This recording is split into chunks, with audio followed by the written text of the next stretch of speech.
Bismillahirrahmanirrahim. Assalamualaikum warahmatullahi wabarakatuh.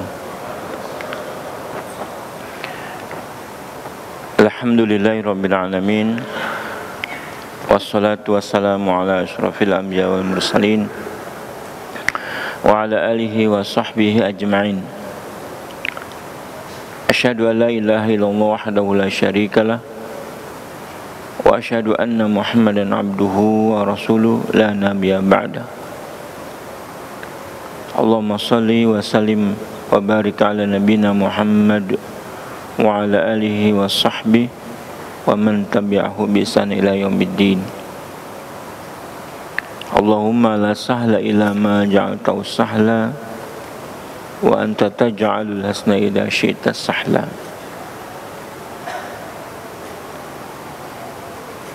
Kita bersyukur kepada Allah Subhanahu wa taala, berkat nikmatnya kita bisa melaksanakan kegiatan ibadah, terutama pada sholat maghrib hari ini. Semoga sholat kita diterima oleh Allah Subhanahu wa taala. Kemudian kita sejenak duduk di majelis untuk mendengarkan pembacaan kitab Fikih Muyassar.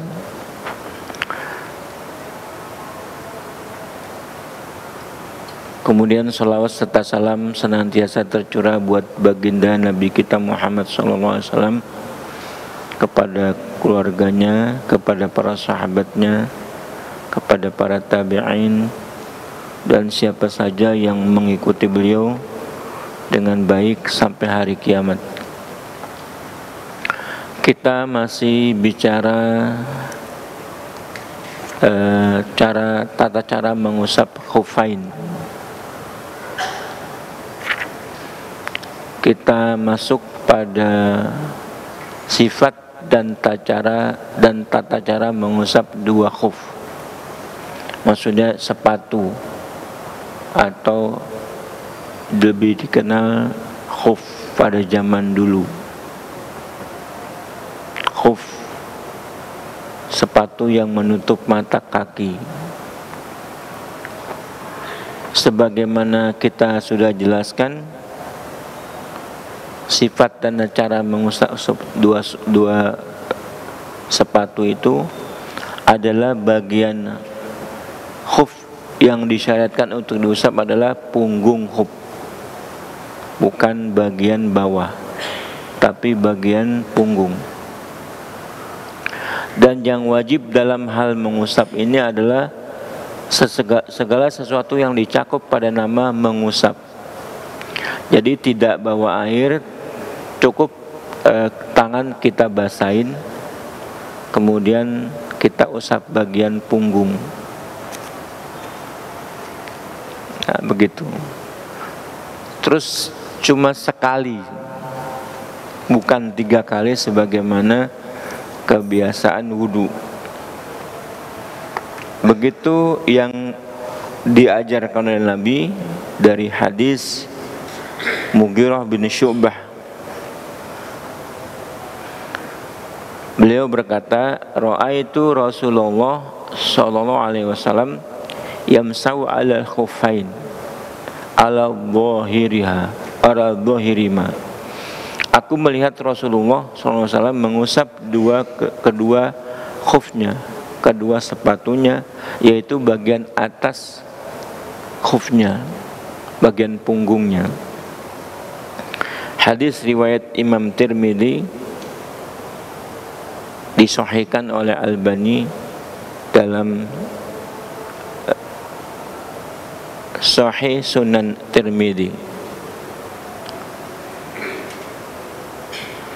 Tidak sah mengusap bagian tumitnya atau bawahnya, dan tidak disunahkan mengusap bagian bawah khuf dan tumit, berdasarkan ucapan Ali bin Abi Thalib. Lau kana ad-dinu bir-ra'yi lakana asfala khuf aula bil mashi min a'lahu. Wa qad ra'aitu an-nabi sallallahu alaihi wasallam yamsahu ala dhahiriha ala dhahirima. Seandainya agama itu berdasarkan akal, nih saya bagian bawah khuflah yang lebih patut untuk diusap daripada bagian atasnya. Sungguh aku telah melihat Nabi SAW mengusap bagian atas kedua khufnya itu. Nah, jadi tata caranya bagaimana? Dijelaskan dalam fikih, kita membasahi kedua tangan, ngambil air cukup basah, kemudian sekaligus bareng. Tangan kanan mengusap bagian punggung sepatu kanan, tangan kiri mengusap sepatu kanan. Sekali seret sudah. Karena ini adalah sunnah. Begitu juga yang menggunakan kaos kaki. Kaos kaki juga begitu, mengusap cukup sekali.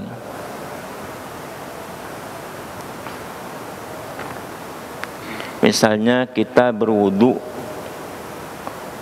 sempurna, ketika tiba giliran kaki, kebetulan pakai kaos kaki dan kita tidak mau melepasnya, maka diusap sepatunya.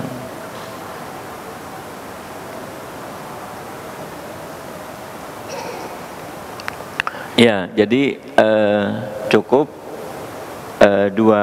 sekaligus tangan kanan mengusap sepatu kanan, tangan kiri bareng bersamaan.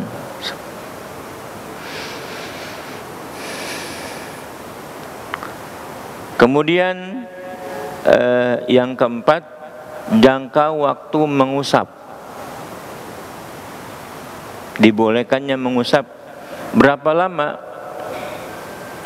Jangka waktu mengusap bagi seorang yang mukim dan musafir yang safarnya belum membolehkannya untuk mengqashar sholat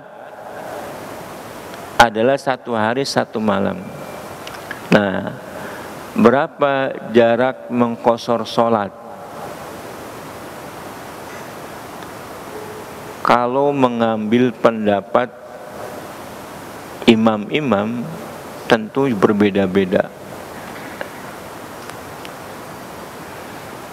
Nah, yang paling jauh adalah 80 kilo. Itu sudah boleh mengqashar sholat. Pendapat Imam Syafi'i yang paling jauh. Tetapi ada yang mengatakan apabila sudah 5 kilo boleh. Kalau dalam perjalanan safar, tentunya nanti dalam sholat kita bahas masalah safar. Untuk mukim 1 hari 1 malam yang belum membolehkan mengqashar. Sedangkan jangka waktu mengusap untuk musafir yang safarnya membolehkan untuk mengqashar sholat ada 3 hari 3 malam.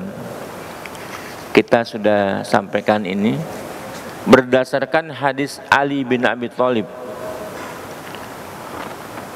Ja'ala Rasulullah sallallahu alaihi wasallam salasata ayyamin wa layalihunna lil musafir wa yawman wa lailatan lil muqim. Rasulullah SAW menetapkan jangka waktu untuk mengusap sepatu atau yang sejenisnya 3 hari 3 malam untuk musafir dan 1 hari 1 malam untuk orang mukim. Nah, itu diingat.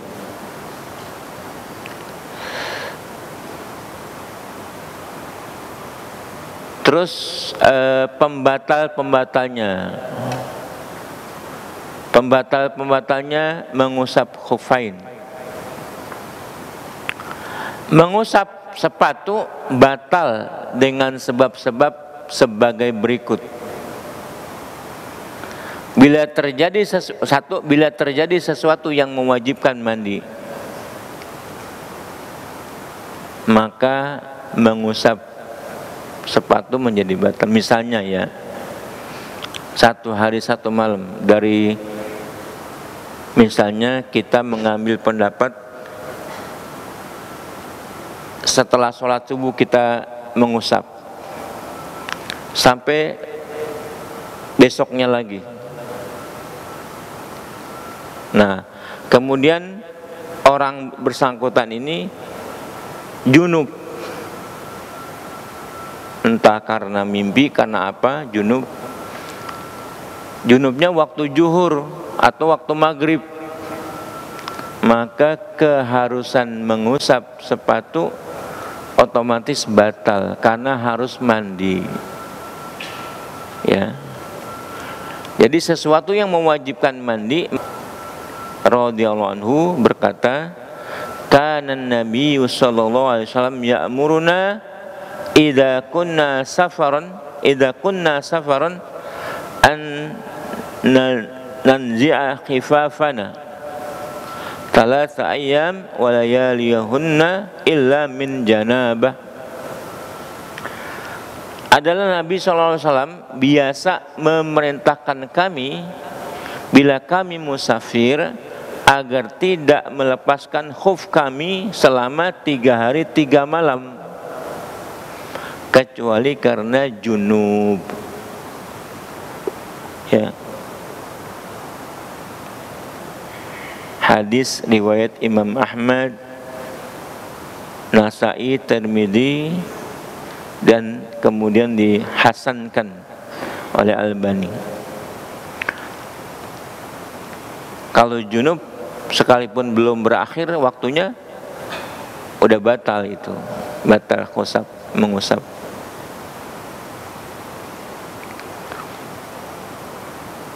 Nah, ketika itu batal, hapus waktu-waktunya, mulai dari misalnya dia mengusap tadi subuh sampai zuhur, terus sampai asar, kemudian asar dia junub, maka untuk waktu maghrib dia tidak boleh mengusap karena sudah batal.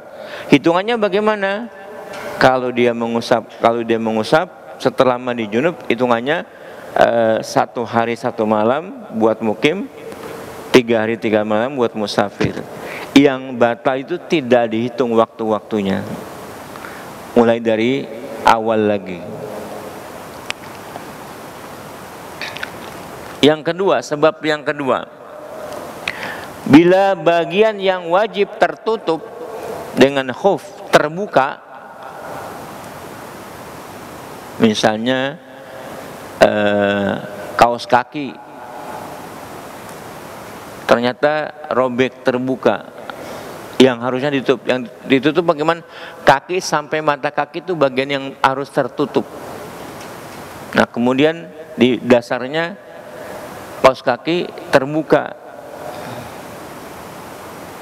maka batala mengusapnya.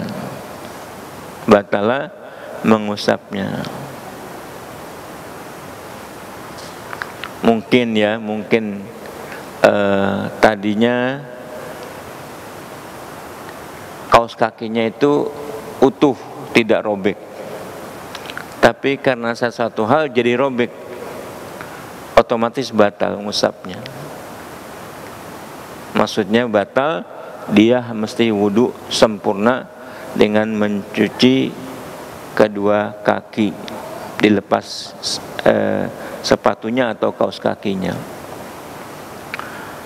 Ada yang terbuka, bagian-bagian yang wajib tertutup oleh sepatu atau kaos kaki. Yang ketiga, bila orang yang tadinya sudah mengusap khufnya, kemudian waktu zuhur dia mengusap misalnya, waktu asar dia usap, waktu maghrib dia usap, belum 1 hari itu kan, ternyata dia lupa lupa dilepaslah sepatunya atau kaos kakinya, dilepaskan. Nah, dia nggak boleh lagi mengusap. Itu udah batal, wudunya mesti sempurna. Wudunya tidak boleh mengusap lagi karena sudah dilepas. Sekalipun yang dilepas baru sebagian, tapi terlihat mata kakinya tidak tertutup oleh sepatu atau oleh kaos kaki. Ya. Melepaskan khuf dari kaki itu membatalkan usapan, dan melepas salah satu khuf sama dengan melepaskan keduanya menurut pendapat kebanyakan ulama. Jadi lepas satu sama dengan lepas semuanya. Yang keempat, pembatal mengusap adalah bila waktunya sudah habis. Bagi musafir 3 hari 3 malam, bagi mukim 1 hari 1 malam. Kalau sudah hitungan habis, ya mesti mengulang itu dengan cara wudunya sempurna. Kan dari zuhur misalnya, zuhur mengusap, asar mengusap, maghrib, isya, subuh mengusap. Masuk zuhur itu kan sudah 1 hari penuh. Nah, belum 1 hari 1 hari penuh, ketika masuk zuhur lagi, dia tidak boleh mengusap. Zuhur kan mengusap dia, asar mengusap, maghrib mengusap, isya mengusap, subuh mengusap. Nah, masuk zuhur nggak boleh mengusap dia. Harus dilepaskan kaos kakinya atau sepatunya, wudunya dengan normal. Nah, dimulai lagi, habis itu boleh dihitungnya begitu. Jadi yang membatalkan kalau sudah habis waktunya.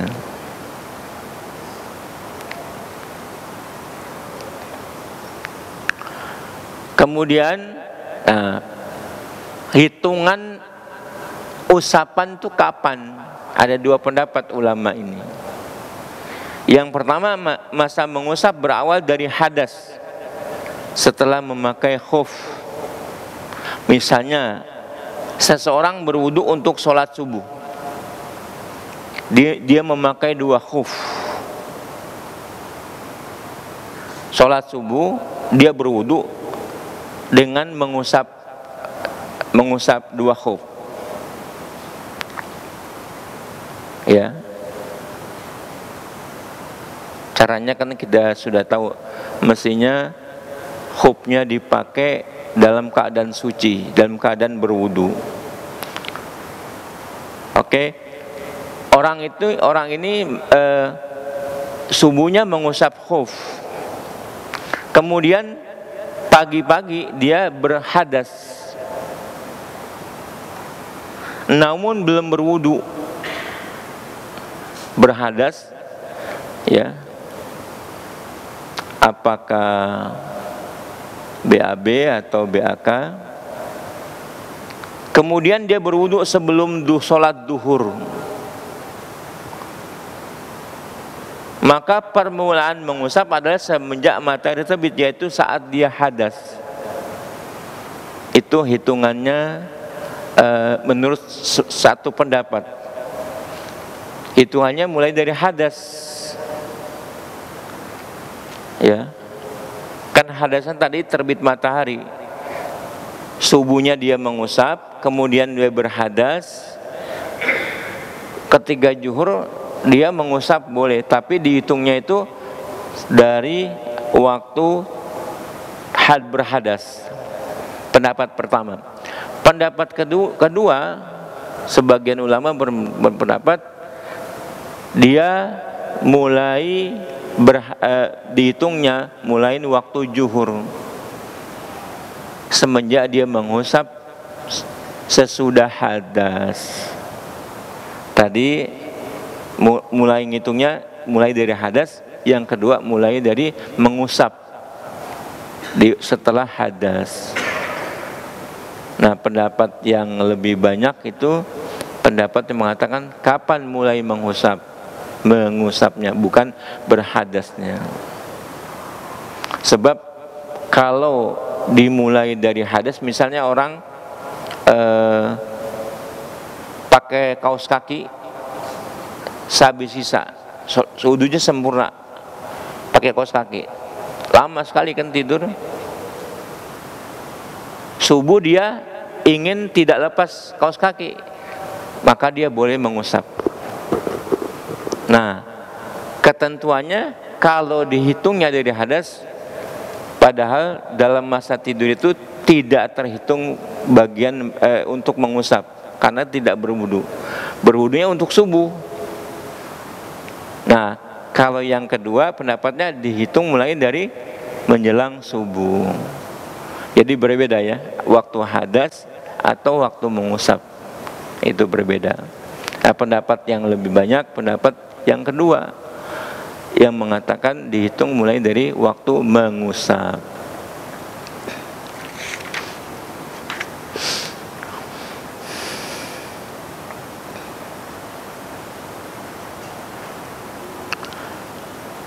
Oke, baik.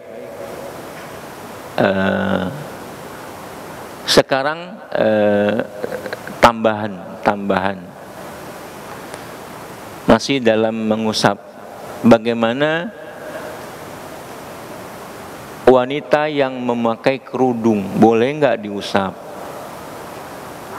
Terus orang yang sakit misalnya pakai gips atau perban, boleh nggak diusap?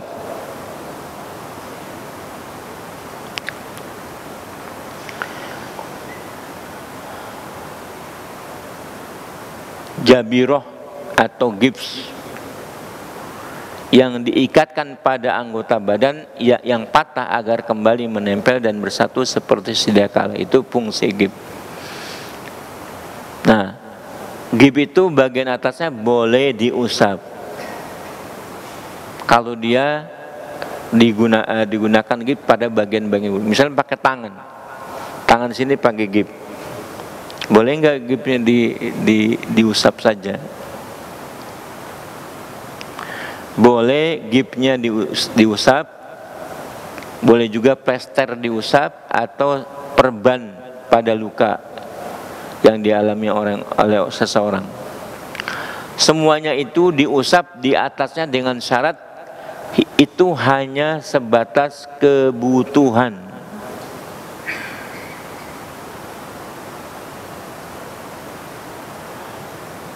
Ya, kalau orang sakit itu butuh, orang sakit tangannya diperban, maka disimpulkan boleh mengusap bagian yang digips atau diperban.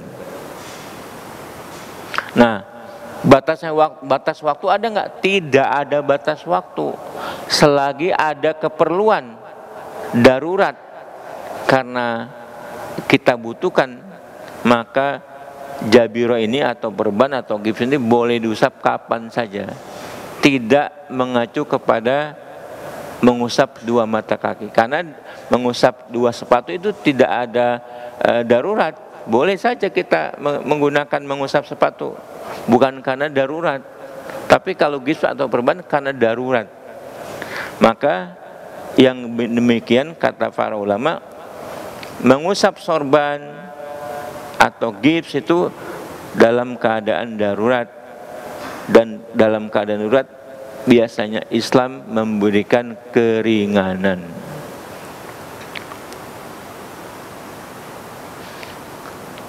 Ada keterangan hadis dari Mughirah bin Syu'bah, anna Nabi sallallahu alaihi wasallam masaha ala imamatihi walan nasiyatin wal khuffain, bahwa Nabi SAW mengusap bagian atas sorban beliau, ubun-ubun beliau, dan dua sepatunya. Nah, informasi ini berarti Nabi pernah mengusap bagian sorbannya, ubun-ubun beliau diusap. Nah, Kalau orang pakai sorban, ketika berwudu sorbannya tidak mau dilepas, cukup ubun-ubunnya diusap. Tetapi saudara-saudara kita banyak yang melakukan usap ubun-ubun padahal tidak pakai sorban. Ketika wudu, padahal kepalanya tidak ditutupi pakai sorban.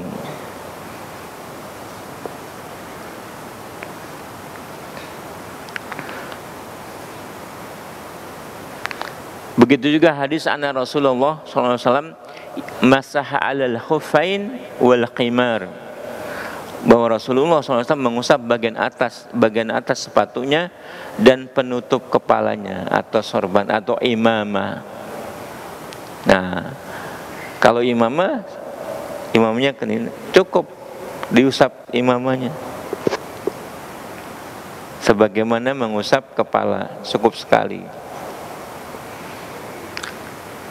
Dalam masalah ini tidak seperti rambut yang kita usap, harus sempurna rambutnya.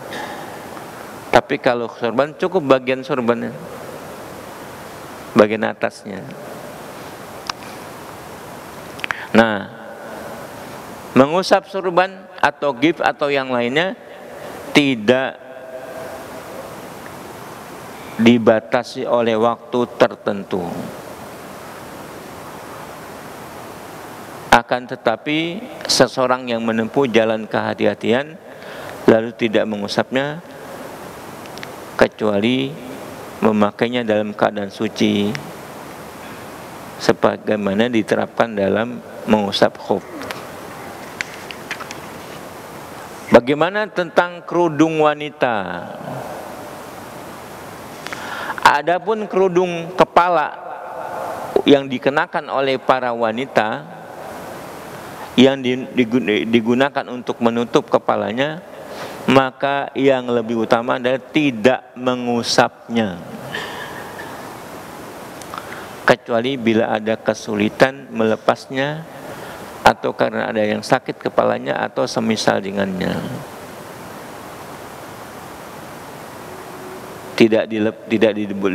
Tidak boleh mengusapnya kalau kerudung. Sebaiknya dilepas saat berwudu, kecuali kalau ada penyakit. Begitu keterangan bahwa tutup kepala wanita tidak diperbolehkan untuk mengusapnya. Yang lebih utama karena kehati-hatian tidak mengusap kerudung kepala, kecuali kalau ada alasan-alasan seperti sakit.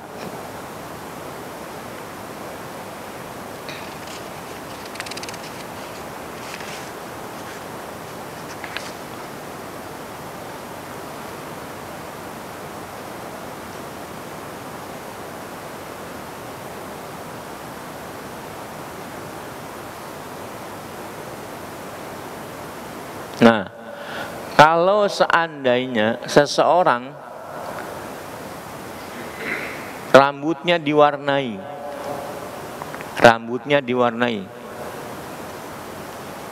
pakai henna,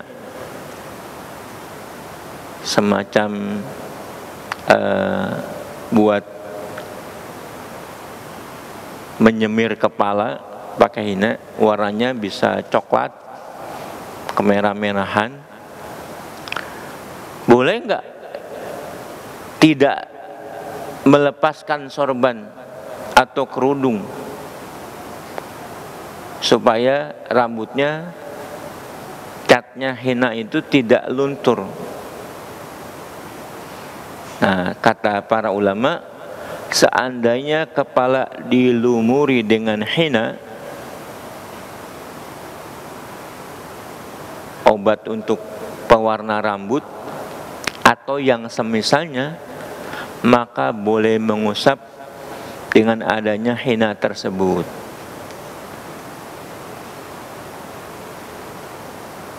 Dipakein sorban atau pakaian tutup kepala wanita, rambutnya ternyata diwarnain, boleh mengusap bagian kerudungnya berdasarkan perbuatan Nabi SAW. Secara umum, di dalam bersuci untuk kepala terdapat kemudahan dan keringanan bagi umat ini. Seperti tadi Nabi tidak melepas sorbannya, itu bagian daripada meringankan atau keringanan dari Allah Subhanahu wa taala.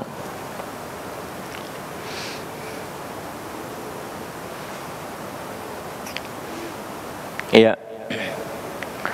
Sekarang kita masuk kepada bab baru. Nanti yang mau bertanya silakan.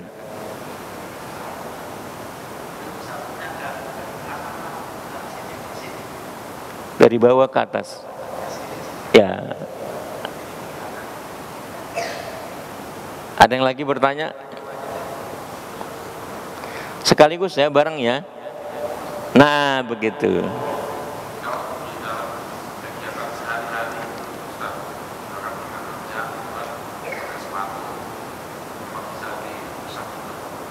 Boleh, asal sepatunya menutup kepala, menutup mata kaki.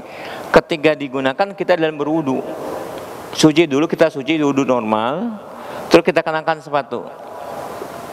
Ya, kita dalam keadaan normal, tidak boleh menggunakan baik sepatunya atau kaos kakinya dalam keadaan tidak suci. Dia tidak boleh diusap, karena kan nggak suci. Nah, kalau kita ini wudu sempurna ya, sempurna sampai kaki. Nah, kemudian kita pakai sepatu atau kaos kaki, bekerja itu boleh diusap. Kalau mukim 3 hari 3 malam. Kalau mukim 1 hari 1 malam. Kalau musafir 3 hari 3 malam. Boleh.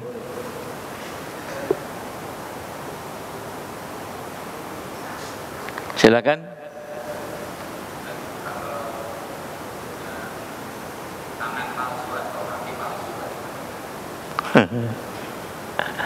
Tangan palsu atau kaki palsu. Ketika berwudu, dia boleh tidak dibasuh. Kan dia sebenarnya bukan tangan kita.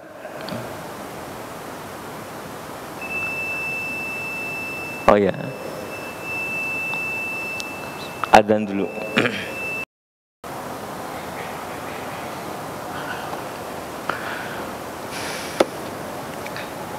Ya.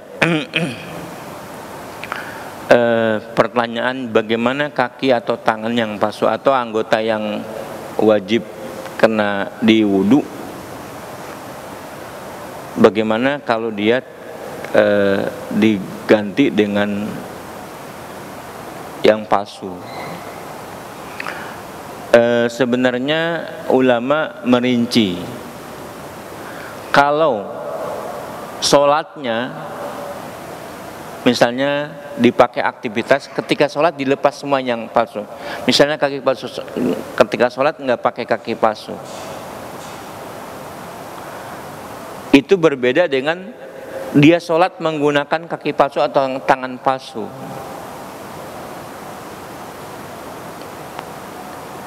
Kalau misalnya yang dipasu kaki misalnya sampai ke dengkul, berarti bagian yang kena wudu sampai mata kaki itu hilang, diganti dengan yang palsu. Nah, ketentuannya adalah kalau digunakan dalam sholat dan tidak digunakan dalam, kalau tidak digunakan nggak ada perlunya kita membasuh kaki palsu tersebut, karena kita tidak gunakan di dalam sholat. Nah, kalau digunakan di dalam sholat, maksudnya orang yang berkaki palsu itu tetap menggunakan kaki palsunya dalam dia sholat. Nah, itu pendapatnya dua. Pertama, dibasuh sebagaimana dia kaki asli, dibasuh, karena kita gunakan dalam sholat. Sementara yang kesehariannya kaki palsu itu kita gunakan berjalan atau beraktivitas.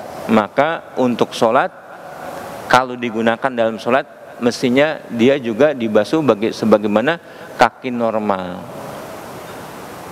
Itu pendapat kedua, kalau digunakan dalam sholat, tidak ada gunanya kita membasuhnya sebagaimana bagian daripada anggota wudhu, karena dia bukan asli. Tapi pendapat yang pertama, banyakkan mayoritas ulama berpendapat begitu. Kalau seandainya dibawa di sholat, tetap diwudukan, karena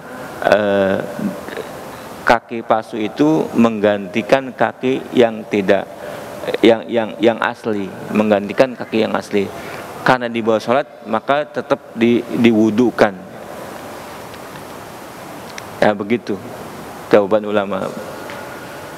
Ya, kalau dia dipakai dalam sholat atau tidak dipakai. Kalau tidak dipakai, otomatis tidak diwudukan. Kalau dipakai dalam sholat, ada dua pendapat.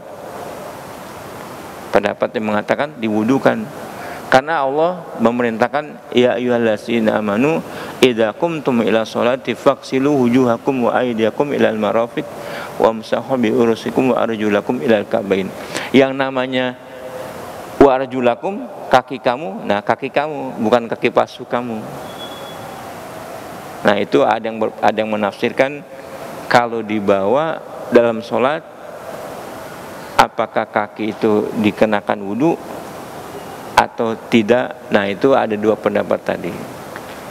Lebih baik pendapat yang pertama, tetap diwudukan sekalipun dia bukan anggota kaki kita, dia itu hanyalah palsu, karena dibawa untuk sholat. Wallahu a'lam bishawab.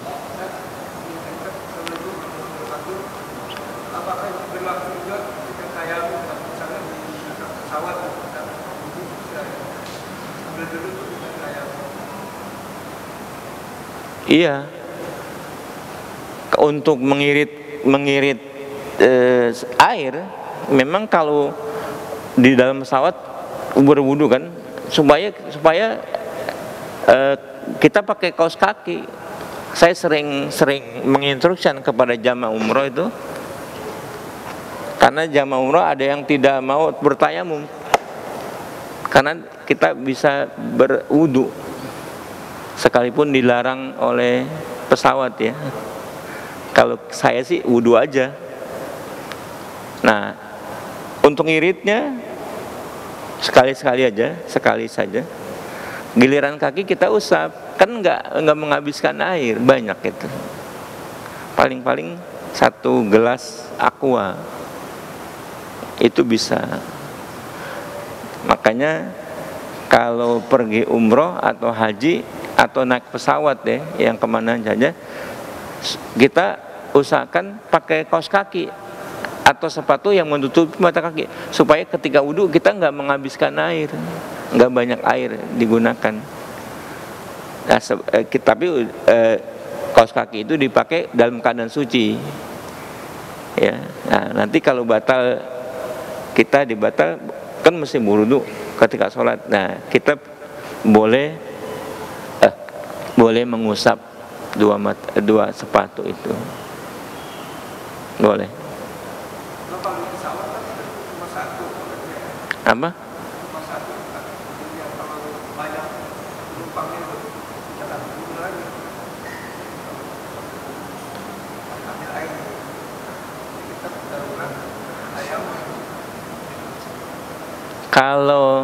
nggak tahu ya, apakah itu termasuk darurat dalam arti ketiadaan air? Apakah itu termasuk ketiada air?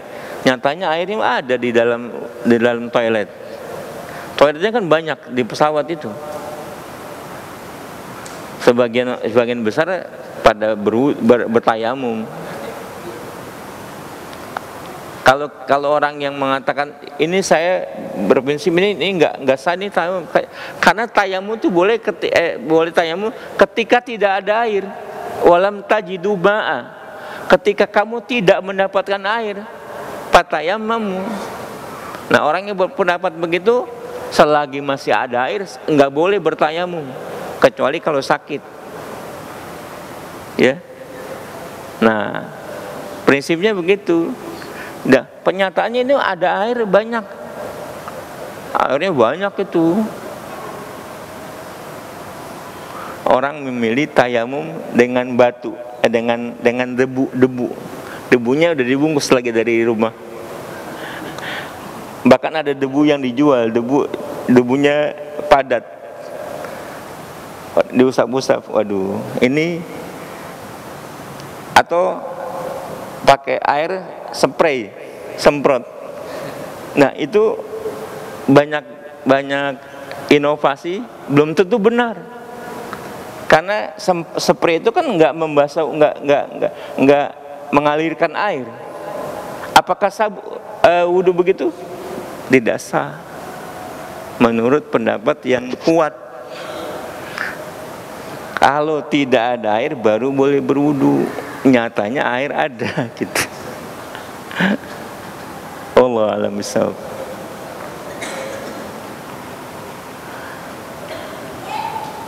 Cukup ya, tidak ada lagi. Mudah-mudahan bermanfaat. Kita akhiri. Subhanakallahumma rabbana wa bihamdika asyhadu an la ilaha illa anta astaghfiruka wa atubu ilaik. Assalamualaikum warahmatullahi wabarakatuh.